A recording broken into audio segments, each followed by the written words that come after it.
Ake sibuyele emuva ezikoleni sisakhula. Sasikhonjiswa indlela ekwenza ngayo imini nobusuku. Sikhonjiswa nendlela ekwenza ngayo ubusika nehlobo. Kulowo muntu ke owayelalele nozwayo asikwazi ukuhlukanisa unyaka kanye nabantu abase-north. Kunolayini okuthiwa i-equator. I-north iba ngenhla kwalo layini bese kuthi thina sibe ngezansi kwi-south. Uma umhlaba ujikeleza ilanga, kuthi uma usujikeleza izinsuku eziwu-365 bese kuthiwa unyaka uphelile.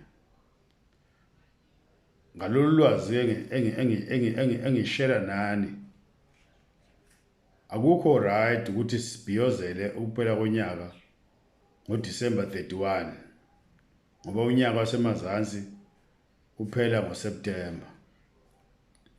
Sengikushilo ke lokho, namhlanje ngithi ake sibone unyaka ngonyaka ukuthi usuku usiphatheleni. Kusho ukuthi lapho unyaka njengoba sathi iminyaka ayifani, kuba khona unyaka obamba emntwini ngomuntu. Sizobe singeneke ukuthi lo nyaka u-2024 ngabe usiphatheleni. Thina emazansi sesikuwo, enhla bazongena kungekudala. La emhlabeni izinamba ziwu-9 kuphela. Siqala ku-1 ukubala sigcine ku-9. U-0 asimthathi njengenamba ngoba noma yiphi inamba uma ihlanganisa no-0 iqhubeka ibe yiyona. Noma yiphi inamba uma imultiplier noma idivide ngo-0 ayishintshi.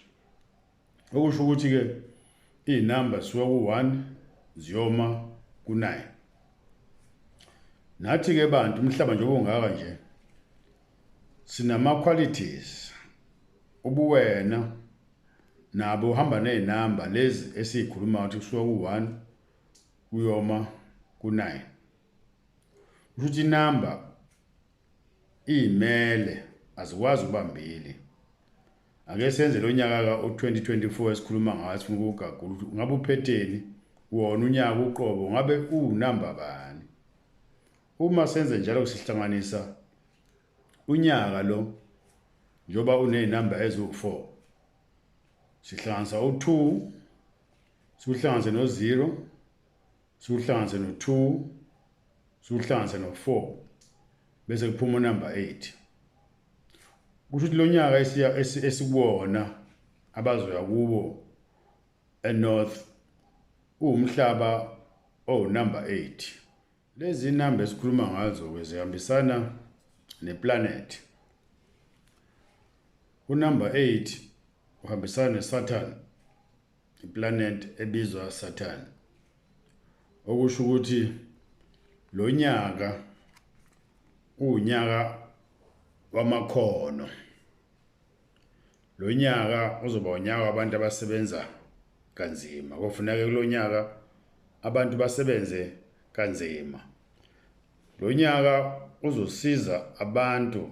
Kusho ukuthi umthetho uzoba nemiphumela emihle kulabo abasukeliweyo. Lo nyaka uzobonisa ukuthi abantukazana abangelutho ibona abazowina.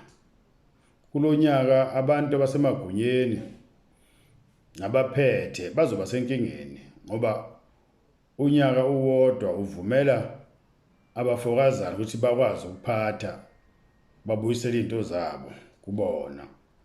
Othi lo nyaka labo basemagunyeni ngabe umanager, ngabe uCEO, ngabe uminister, ngabe wenza noma yini ekhombisa amandla, noma ngabe upresident, kuzoba nzima ukukontrola abantu on the ground kulo nyaka esikuwona.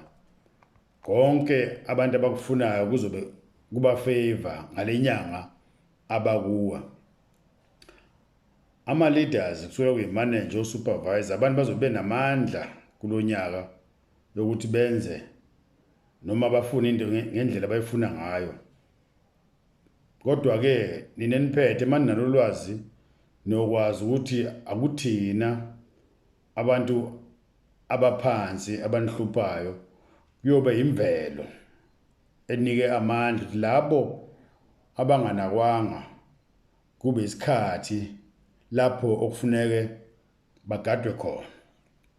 Lo nyaka uzokwenza impela omkhulu umehluko emazweni amaningi.